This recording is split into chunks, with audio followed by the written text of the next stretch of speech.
Bonjour à tous. Aujourd'hui donc une vidéo, ça faisait un moment que j'avais pas posté parce qu'il y avait le break international et j'ai été pas mal occupé sur plusieurs projets différents dans Sorare. Donc je vais vous en tenir un petit peu au courant maintenant avant de penser au sujet de fond mais qui sera traité parmi d'autres, qui sera le positionnement que vous pouvez avoir par rapport à l'Ethereum. Voilà, il y a les Ethers, est-ce qu'il faut acheter maintenant, est-ce qu'il faut acheter après, enfin voilà, on en parlera un petit peu plus dans cette vidéo. Mais d'abord, je vous fais le petit point sur mon actu au niveau de Sora. Donc, je vous parlais de la constitution d'une des deux qu'on était en train de faire avec un ami. En fait, le projet il a pris encore un peu plus d'ampleur puisque on va pouvoir avoir la possibilité de monter quelque chose d'encore meilleur. C'est encore meilleur, enfin, il commence à se traduire là avec ces deux cartes là, puisque vous voyez que c'est les deux premières uniques que j'ai pu acheter. Parce que voilà, l'objectif maintenant, ça va être de faire une D1. Donc c'est compliqué parce que c'est un marché sur lequel si vous voulez rentrer maintenant, ben, faut beaucoup de moyens, faut beaucoup travailler en amont pour pouvoir avoir certaines cartes, mais voilà, l'aventure elle me tente, donc on est en train de voir ce qu'on peut faire à ce niveau-là et on travaille dessus. Donc pour l'instant, là, les deux premières recrues, c'est Amari Traoré et Naïef Aguerd. Donc on n'est pas encore sur du Van Dijk et du Alisson au niveau de la ligne défensive, mais c'est très très fort. Si vous regardez un petit peu ce genre de joueurs, en fait, c'est des joueurs qui sont bons pour le SO5, alors en Champions Europe. Naïef Aguerd, je l'ai découvert par Source Data, je connaissais pas avant, je me suis un peu éloigné de la Ligue 1 il y a quelques temps et là j'y reviens avec Sora et je souffre d'un déficit de connaissances sur certaines équipes, dont Rennes, que je sais qu'il est une bonne équipe du championnat, mais je connaissais pas Naïef Aguerd. Donc je l'ai connu par Sora Data, je cherchais des défenseurs en Champions Europe qui avaient des notes supérieures à 60, je l'ai trouvé lui. Donc je me suis dit avant de l'acheter, va falloir quand même un petit peu plus le scouter, donc je l'ai checké sur différents sites et je l'ai checké aussi en vidéo. J'ai vu que c'était un défenseur qui joue très propre et ça dans Sorare, le fait de jouer propre, ça vous met pas mal de points à la round score. Donc du coup, ben, il marque beaucoup. Et son poteau allié droit, Amari Traoré, lui aussi c'est fort, ça marque des buts, ça fait des passes décisives, ça défend bien. Et j'ai vu Rennes-Lyon, ils ont été très très forts. Bon, avec une déception de dernière seconde, puisque Rennes menait 4-0 avec la clean sheet, le bonus, parce que j'ai Alfred Gomis aussi, hein, super rare. J'avais joué en D2 Gomis et Aguerd, je pouvais pas aligner Traoré parce que ben, en D2 vous pouvez aligner qu'une unique. C'est dommage parce que lui il a sorti une 80 en marquant un but et tout, et Aguerd il avait son petit 65 jusqu'à la 15 dernières secondes où il concède un penalty. Alors là ça a été la catastrophe, il est passé à 21, Gomis a perdu la clean sheet, enfin bref, d'une carte que j'allais gagner tier 2 à... Allez, bon, c'était pas une énorme, mais ça devait être dans les 1000 € quand même. Ben, pour ces 15 dernières secondes, ben, j'ai tout perdu, quoi. Donc bon voilà, c'est l'ascenseur émotionnel de Sorare, il existe aussi, et ben voilà, faut se dire que de temps en temps ça arrive dans un sens comme dans l'autre. Tiens voilà, tant que j'en suis au chapitre des illusions de dernière seconde, j'en ai vécu une de folie avec le break international, où j'avais une belle équipe alignée en fait, jusqu'à 15, non pas 15 secondes cette fois-ci, mais à 10 minutes de la clôture. J'avais un truc vraiment top, avec, je vais vous le faire ici, sur data, hop,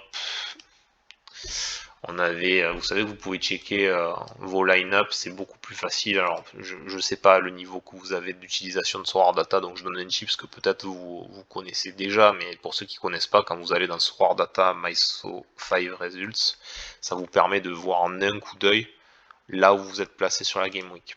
D'accord. Donc, moi, la Game Week dont je vous parle, j'avais fait une équipe jusqu'à 3 minutes avant, dans cette équipe-là, à la place de Carlos Soler, il y avait mon Leroy Sané bleu.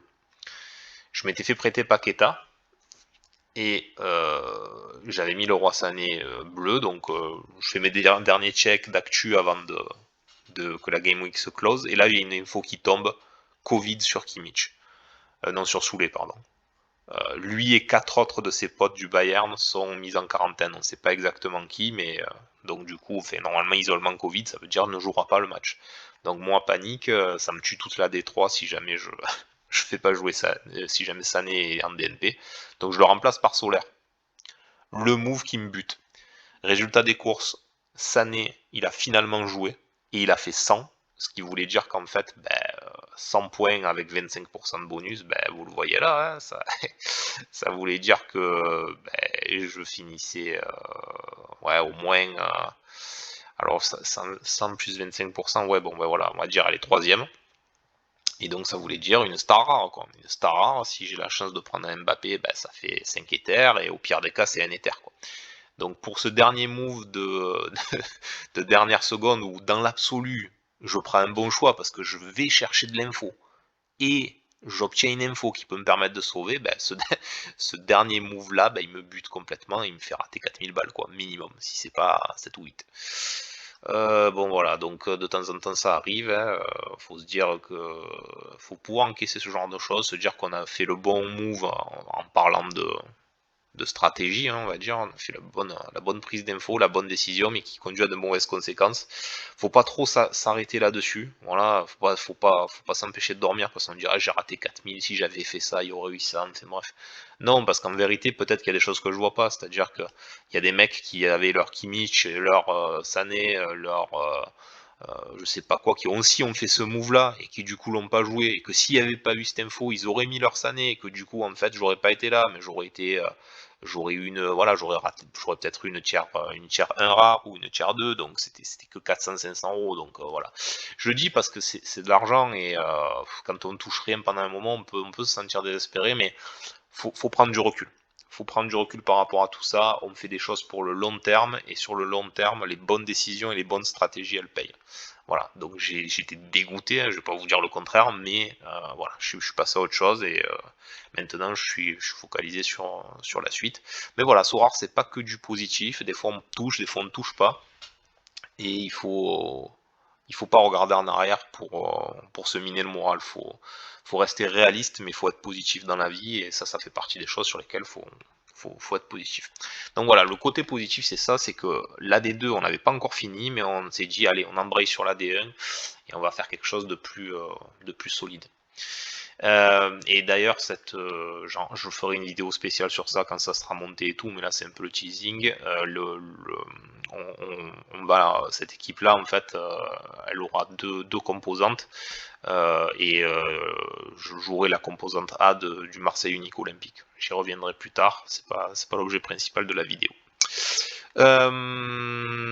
Voilà, donc cette base d'équipe sera faite avec les Rennais pour l'instant. Alors vous me direz, oui, Soir fan de Marseille, pourquoi pas avoir fait une base Paul Lopez, Saliba. Je vous avoue que mon cœur et les chiffres concordaient sur cette base-là. Malheureusement, la réalité du marché, c'est qu'il y a eu un garçon qui s'appelle Fantasy Teller qui a posé sa grosse patte sur la carte, et à un tarif que je pouvais pas aller à ce moment-là. Voilà, c'est 20 Ethers pour Saliba. Alors je dis pas que c'est un mauvais move, attention. Franchement, vu la cote que prend Saliba, moi j'aime bien. Je pense que, alors après je suis nouveau sur ça, donc je vais pas faire professeur unique sur cette affaire, mais je pense que les rares, les uniques, le marché des rares et des uniques, par rapport entre les rares et les uniques, il y a 15 à 25 fois le prix d'une rare sur une unique. Saliba actuellement c'est combien? C'est, je crois, 0,6 Ether, ouais, ça doit être ça, 0,6, donc la cote, si tant est qu'il y a un marché dans l'unique, hein, je vais y revenir, ça ferait entre 9 Ether et 15 Ethers, voilà, donc 21 Ethers, c'est beaucoup mathématiquement parlant, mais il faut comprendre un truc sur le marché des uniques, c'est qu'il n'y a pas de prix.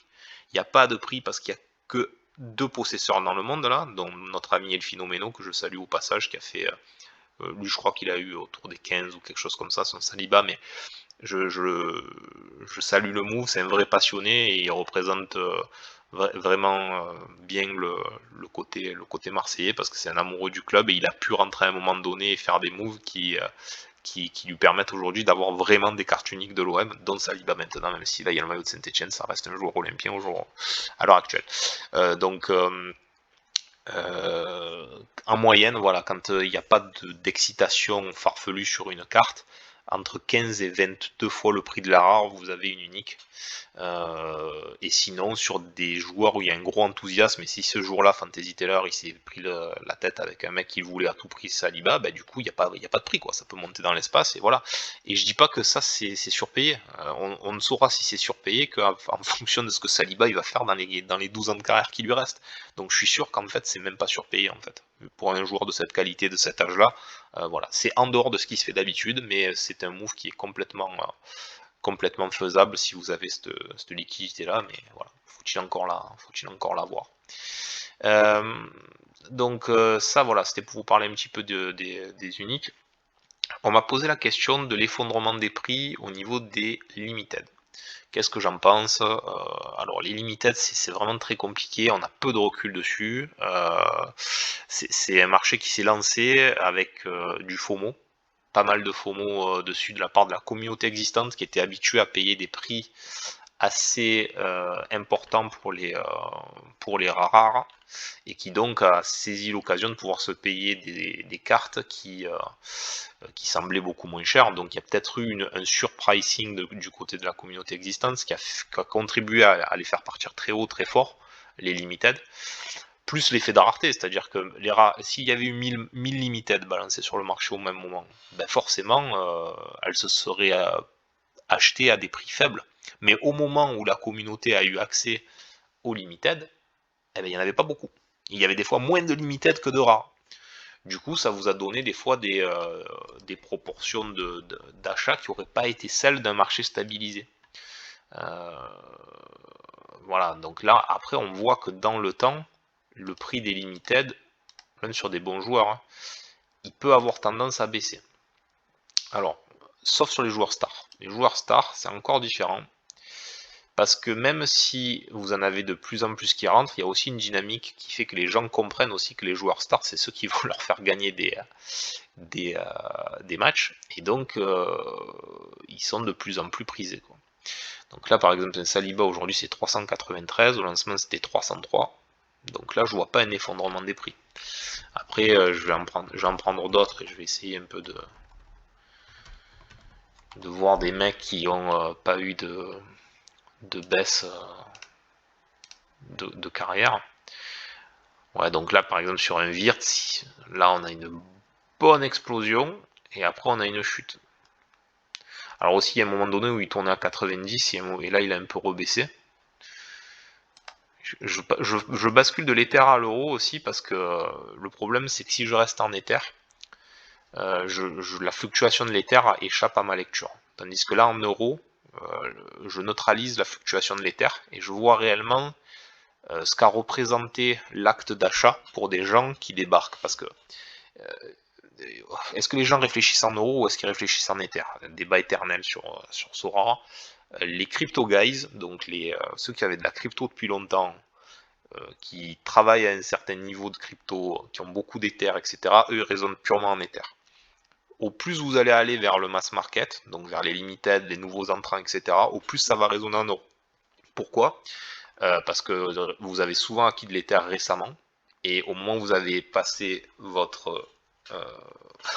euros en Ether, eh ben, vous avez réfléchi à qu'est-ce que j'aurais fait avec ces euros à la place s'il n'y avait pas eu d'Ether. Si je faisais pas l'achat en Ether. Là, par exemple, ben voilà, 600 balles, c'est quand même, c'est quand même de l'argent, quoi. Donc, vous vous êtes pas dit c'est XEther, quoi. Au moment où vous l'avez acheté, vous avez fait la comparaison avec qu'est-ce que j'aurais pu faire à la place. Voilà, c'est un beau week-end en famille, c'est des fois une semaine de vacances si vous le faites en camping. Voilà, c'est plein de choses différentes. Si vous êtes dans la crypto depuis un moment, vous raisonnez avec les Ethers, avec la fluctuation, etc. Les Ethers, vous avez peut-être payé à un autre prix, et si vous les avez achetés à un moment donné où ils étaient moins chers, ben peut-être qu'aujourd'hui vous faites un peu moins la conversion. Vous savez que ça vaut que 0,160 ça vaut 600 euros, mais peut-être que vous, vos Ethers, vous avez payé moins cher, et du coup, c'est pas vraiment 600 euros pour vous, vous pouvez peut-être faire différemment. Voilà. En tout cas, quand vous avez acheté des cartes, vous n'êtes plus dans le marché de l'Ether. Vous n'êtes exposé à l'Ether que quand vous avez la liquidité sur le compte. Là, aujourd'hui, voilà, moi j'ai 0,2 Ether sur mon compte. Ça, c'est exposé au cours de l'Ether. C'est-à-dire que si l'Ether monte, ok, ça vaudra plus. Pour autant, si mes cartes, si l'Ether monte, mes cartes ne valent pas plus. Parce que si je veux trouver quelqu'un pour les acheter, eh ben ce mec-là va faire la conversion en euros au moment où il va me l'acheter la carte. Sauf les crypto guys, exception. Mais tous les crypto guys versus la quantité de gens qui arrivent sur Sora, on est passé de 10 000 à 40 000 et c'est pas des mecs de la crypto qui sont arrivés, enfin même maintenant on est à plus, je crois. On est à, ouais, la dynamique du jeu c'est encore ça, 60 000. Bon alors après je préfère regarder les 5 cartes et plus, 37 000 si je vous compare 37 000 qui ont 5 cartes et plus. Et il y a un mois, donc octobre, 28 000. 28 000 versus 37 000. Voilà. Donc ça fait 28 000, 37 000, ça fait 9 000 d'écart. 9 000 sur 28 000. On a eu 30% d'augmentation du nombre de joueurs en un mois. Voilà. Voilà. Je pose ça là, 30% par mois les amis, ça fait beaucoup de monde. Ça fait beaucoup de monde. Donc il y a une pression sur les prix qui va augmenter. Si le supply, lui, il n'augmente pas de 30% par mois. J'ai vu un article là, de Sorare Intelligence d'ailleurs, 30% d'augmentation, si ça mène à la fin qu'on arrive à avoir au bout d'un moment 1 million de joueurs sur Sorare, alors ça va pas être tout de suite, mais le prix des limited à ce moment-là, s'il n'y en a que 1000, ça pourrait réaugmenter, vous voyez. Donc pour l'instant, ouais, on est dans un creux de vague par rapport à l'entrée des joueurs et le FOMO qu'il y a eu de la première communauté, mais je suis pas garanti que ça va rester dans cet ordre d'idée là. Voilà. Néanmoins, je me prononce moins sur ce marché là parce qu'il y a moins de recul dessus, donc je ne veux pas vous donner de faux espoirs. Néanmoins, il y a quelque chose que vous devez regarder et qui compte plus que le capital de vos cartes, c'est la production de vos cartes. Voilà. Parce que si vous les achetez, moi ma philosophie c'est je les achète pour faire du gain en SO5. Et ce gain là, si je le projette, si je suis parti sur des... Moi j'ai beaucoup acheté de jeunes, vous voyez, des Clan Rice, Damsguard, etc. Si je projette sur les 10 ans de carrière qu'ils vont faire avec un revenu moyen, bah à la limite le capital il est presque anecdotique. Vous voyez. Donc regardez plus la production de vos cartes sur la durée que le capital. Voilà. Si vous avez perdu, même si ça a perdu 20% de capital, si vous les faites travailler, si vous faites bosser vos garçons pendant 5 ans pour vous avec des revenus et qu'à la fin vous perdez 20% du capital au moment où vous les avez revendus, ce qui est peu probable à mon avis par la prise de valeur de temps, mais admettons, quand bien même vous perdez 20% de capital, normalement ces 20% de capital, vous devez les avoir largement rentabilisés en SoFi. Donc prenez les deux en compte dans l'équation avant de vous stresser, et de toute façon, si ça a perdu 20%, ça perdra sans doute pas beaucoup plus, moi je continuerai à garder pour faire travailler la carte, voilà, plutôt que de valider une perte en vendant et en sortant. Voilà. Je dirais hold et faites exploiter votre capital. J'enchaîne rapidement. Mon OM Sorar Story, je la continue, attention, je la lâche absolument pas. Vous voyez que là j'ai aligné, elle est alignée, elle est prête pour. Voilà, elle est là, elle est au chaud.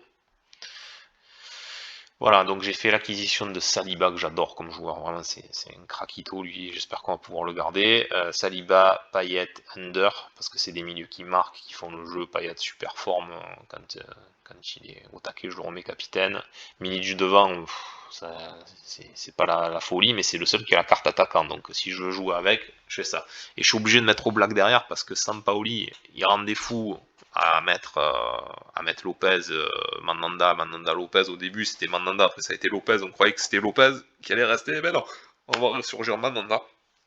Du coup, ça rend le truc injouable en SoFi. Du coup le jogger, je suis obligé de mettre un gardien là-dessus, quoi. Et c'est dommage parce que j'aurais préféré avoir un gardien lambda, que ce soit Lopez ou Mandanda, mais que je sache à comment tenir, et mettre un Lewandowski en pointe, quoi.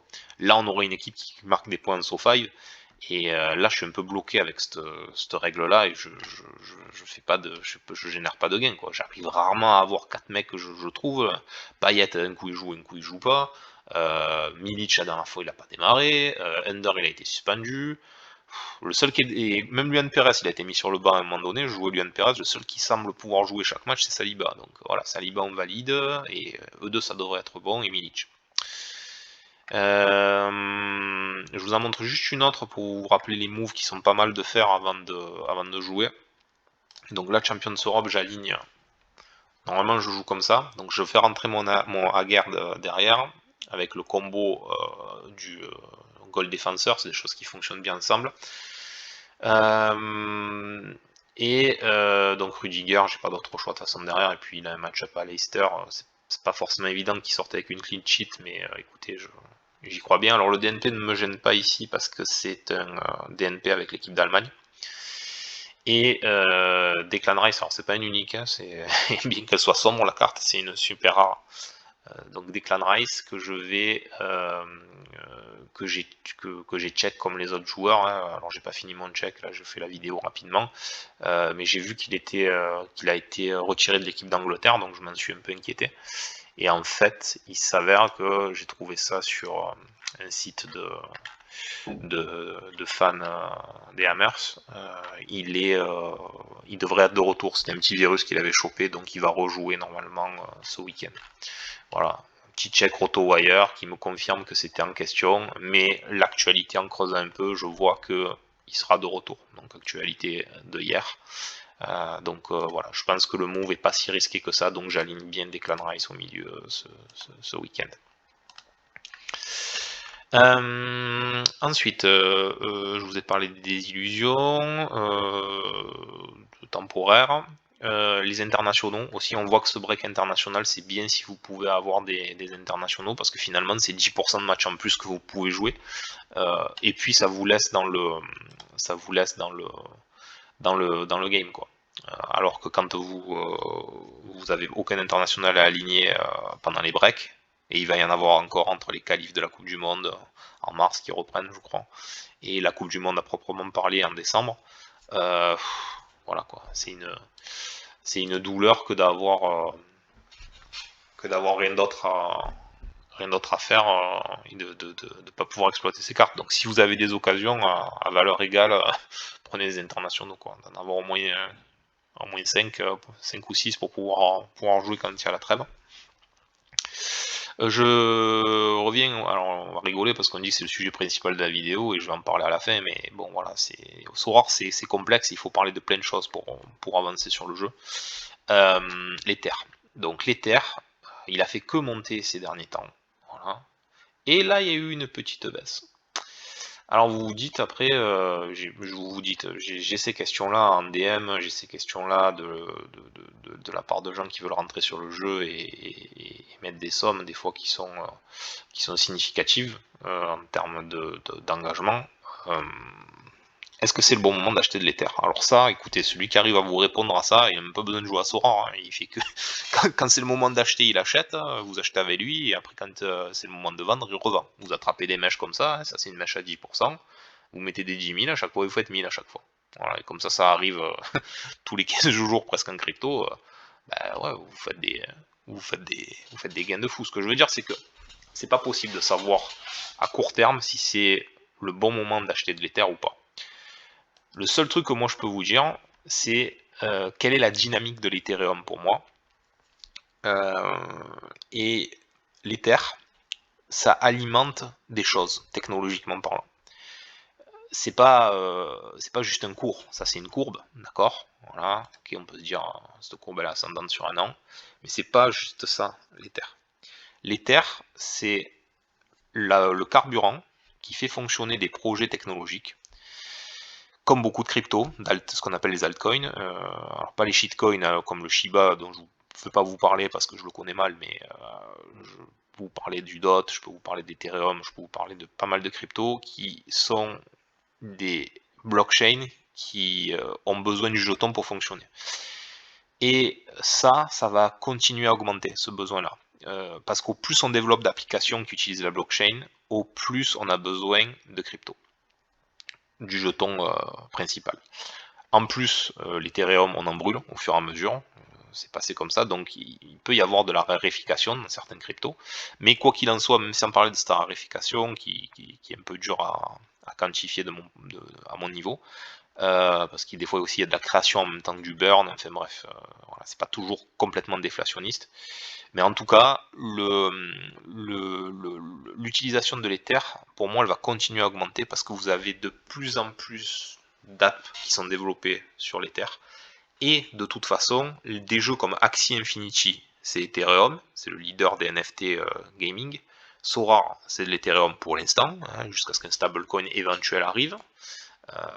Il y a plein de jeux comme ça qui utilisent l'Ethereum. Du coup, pour moi, c'est quelque chose qui va monter à moyen long terme. Mais encore une fois, je n'ai pas de boule de cristal. Donc, sachant que ça monte à moyen long terme, ce qui semble être la dynamique comme ça, si vous faites des achats, d'acheter régulièrement de l'Ether, ça vous permet de niveler le risque. Voilà, de temps en temps, vous allez être en bas de mèche, des fois en haut, des fois au milieu, voilà. Mais vous attrapez un cours moyen. Voilà, vous n'êtes pas un gambler, vous attrapez un cours moyen d'Ether. Et cette dynamique étant à long terme haussière, mieux vaut en acheter quand vous en avez la possibilité financière. Voilà, toujours pareil, sans vous mettre dans le rouge financièrement, en ayant un portefeuille diversifié, etc. Mais si vous êtes sur quelque chose que vous croyez être haussier à long terme, ben, au plus tôt vous en achetez, au mieux c'est. Voilà, même si c'est ici au lieu d'être là, eh ben c'est pas grave. Dans le long terme, il vaut mieux avoir été ici et là que quand la courbe elle sera là-haut. D'accord? Donc voilà, il vaut mieux en acheter le plus tôt possible quand vous croyez que le truc est haussier. Voilà. Donc moi, comme c'est ce que je crois, ce que je conseille de faire, c'est d'en acheter régulièrement si votre objectif est de les dépenser. Évidemment, c'est pas un conseil financier dans le sens oui, c'est garanti, l'Ethereum il monte, allez-y, mettez tout dedans les gars, c'est pas ça que je dis. Ce que je dis, c'est que si vous voulez jouer à Sora, vous avez besoin d'Ether, et si vous avez besoin d'Ether, mieux vaut en acheter quand il a des chances d'être le plus bas, et à long terme, il a plus de chances d'être bas maintenant que dans un an. Voilà. Deuxième chose, de pourquoi il vaut mieux acheter de l'Ether relativement vite, c'est que certes vous vous exposez au cours, mais au plus tôt vous montez une team, au plus tôt vous pouvez gagner des cartes. Voilà. Moi c'est pareil, si j'avais attendu que l'Ether baisse comment ça s'appelle pour monter mes équipes, je me perds des fois avec les changements de navigation, voilà. Si j'avais trop attendu, eh ben, j'aurais pas gagné par exemple cette carte là, alors j'en ai gagné bien sûr d'autres des cartes, mais j'en ai revendu un paquet, je les vends, hein, toutes celles que je veux pas, je les vends. Voilà, Murillo, aujourd'hui je le vends pas, pourquoi? Parce qu'on est en fin de MLS, et il est vraiment, sa valeur s'est effondrée je crois, donc je peux me permettre de le hold un peu, quand la MLS elle reprendra, et le revendre un peu plus cher quoi. Voilà, c'est un mec qui a valu à un moment donné, alors je vais me mettre en euros comme je vous disais. Voilà, c'est monté jusqu'à 167 euros. Là je suis à 80, même à 40, des fois ça se vend. Bon voilà, je suis pas à 80 euros près pour l'instant, donc je préfère attendre et revendre dans cette zone là qu'en bas. Mais ces petits gains, même si voilà, c'est pas des cartes, c'est pas Mbappé, hein, on est d'accord. Mais ça, quand vous le prenez régulièrement, avec un palier, ainsi, un là, quand vous commencez à faire du 200-300 euros 2 fois par semaine, je suis désolé, mais ça fait des sous quoi. Et donc ces trucs-là, je peux les faire parce que à un moment donné, j'ai acheté des cartes. Et si j'avais attendu à chaque fois d'être au creux de la vague, le bear market, pour acheter de l'Ether et pour acheter des cartes, ben dans l'intervalle, j'aurais pas généré des Murillo, des machines, des choses que je revends et sur lesquelles on gagne de l'argent entre temps. Donc voilà, il y a un risque à acheter de l'Ether, quel que soit le moment où vous achetez l'Ether, il y a un risque, mais un risque il est haussier ou baissier. Mais par contre, quand vous le convertissez en carte, ben, si la carte est bonne, elle bosse pour vous. Voilà, voilà pourquoi je stocke pas trop d'Ether, mais j'achète des cartes à la place, que je fais bosser. Voilà. Donc ça c'était j'ai fait le tour sur les terres, voilà, de la fluctuation, de est-ce que les gens y réfléchissent en Ether ou en euros. Le dernier truc, voilà, c'est on regarde l'évolution du jeu pour se dire est-ce qu'on est toujours dans un wagon gagnant ou pas. Alors, cette courbe elle est toujours très haute, on a vu que ça avait pris 30% sur un mois, ouais, 36 à combien? Ah oui, je l'avais fait tout à l'heure à 27 000, donc oui, c'est toujours la courbe, elle fly to the moon, toujours fort. J'aime bien regarder les petits points d'inflexion aussi, c'est-à-dire les moments, qu'est-ce que c'est, est-ce que j'arrive à zoomer en faisant comme ça, ouais. Quand c'est que j'ai mes cassures de courbe, donc là on voit en fait que ici, là, hein, quelle que soit la courbe, que ce soit la détention de peu de cartes ou de beaucoup, on voit un point d'inflexion ici. Un point d'inflexion, ça veut dire que le rythme change. Et donc là, le rythme a changé ce jour-là, 13 août, poum, en montant. Et là, on avait dit, rappelez-vous, que c'était la mise en ligne des limited. Donc en fait, bon, c'est pas que ça fait un buzz de fou les limited, ça a buzzé, hein, attention. Mais il y a aussi un truc, c'est qu'il y avait plein de joueurs passifs sur Sorare. Sur Sorare, il y a, on peut considérer, suivant ce que vous regardez, voilà, si je me mets là et que je dis que une carte ou plus c'est un joueur payant, donc là on peut considérer 60 000 joueurs, mais vous avez aussi, je sais plus, 400 000 joueurs en mode gratuit. C'est-à-dire des gens qui ont inscrit un compte, mais qui soit jouent en carte blanche, soit ont délaissé le compte. Mais ce qui veut dire qu'il y a un réservoir de joueurs. Donc ce jour-là, en fait, au-delà du buzz, quand vous avez un effet prix et des cartes qui deviennent plus accessibles, vous avez des gens qui se sont mis à acheter des cartes. Ils connaissaient Sorare, mais ils se sont mis à en acheter plus. Ça, plus après la communication bouche à oreille, etc., ça a fait cette inflexion-là, et ça maintient la dynamique maintenant de bouche à oreille. Ça monte, ça monte, ça monte. Et là, j'ai une autre petite inflexion, là, je sais pas si vous la voyez, avec, hop, mais, alors c'est pas une cassure qui a été longue, hein, c'est un petit boost temporaire, après on est revenu dans le rythme normal. Et ça a été quoi? Et quand je suis allé voir autour de ce moment-là sur Twitter, qu'est-ce qu'il y avait le 5-6 octobre sur Sorare, annonce de la Bundesliga, partenariat avec la Bundesliga.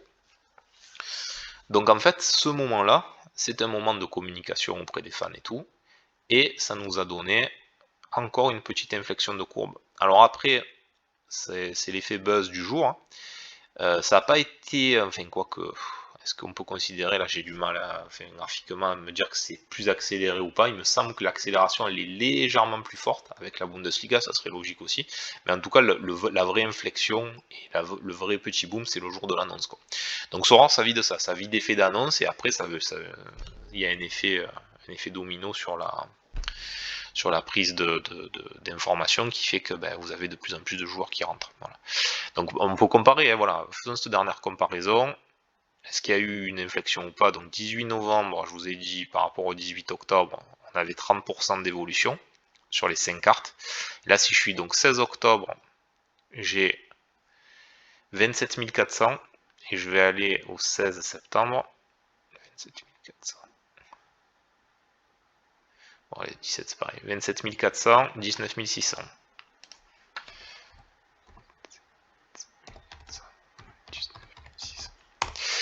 Voilà, plus 7800. Plus 7800. Et si je fais 7800 sur 19 600, 39%. Donc non, on n'est pas dans une réaccélération. Voilà. Donc cet effet-là, en fait, si vous voulez, il a été temporaire, mais derrière, ça n'a pas donné plus d'accélération. Bon, après, 30% d'accélération, on va pas dire qu'on a besoin de ça en mensuel, hein, mensuel, parce que attention, hein, si ça se maintient en annuel, ça nous fait 30 x 12, hein, ça fait... et encore, je fais même pas de l'incrémental en fait, parce que il faut que ça c'est mal calculé en fait. Normalement, si vous avez 30 000 joueurs, que vous faites une augmentation de 30%, ça fait ça. Le mois d'après, ça fait ça. Le mois d'après, ça fait ça, et c'est comme ça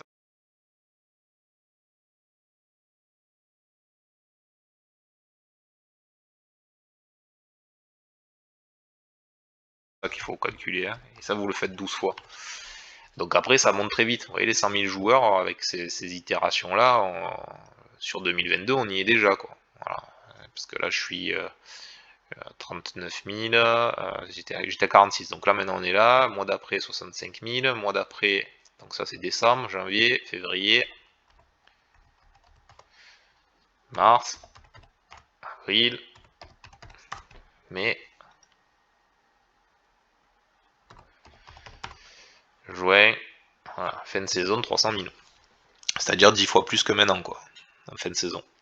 Bon, après, c'est si le 30% se maintient, j'ai pas de boule de cristal non plus, hein, mais il pourrait se maintenir, il pourrait baisser, il pourrait accélérer, mais voilà, et si après on est en juin là, moi quand je suis rentré en juin, on était 10 000, quoi.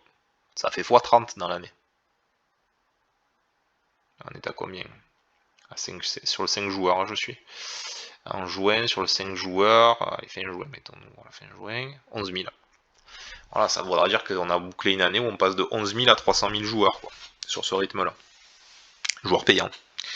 Donc voilà, la dynamique de marché est toujours bonne, et je vous renvoie à mes autres vidéos là-dessus. Sur Sora, investir long terme, normalement, ce genre de choses, quand ça rentre sur des limited, ça peut rentrer aussi sur des budgets plus importants, puisque la répartition de richesse, il y a toujours un pourcentage, c'est-à-dire que vous avez des gens avec un budget X et toujours X% de gens avec un budget Y, quoi. Donc ça se fait en général à tous les étages. Voilà, j'en ai fini avec cette vidéo qui était un peu longue, mais ça fait longtemps que j'avais pas posté. J'espère que ça vous aura plu. Si vous avez des questions, n'hésitez pas à les poser en commentaire. Sinon, dans la description, vous retrouvez les liens vers les réseaux sociaux, donc à savoir Twitter dans mon cas, et le lien de parrainage si vous voulez démarrer Sora avec la carte qui va bien et en encourageant l'action de Sora Fan Marseille. Portez-vous bien, bonne fin de semaine, et je vous dis à bientôt.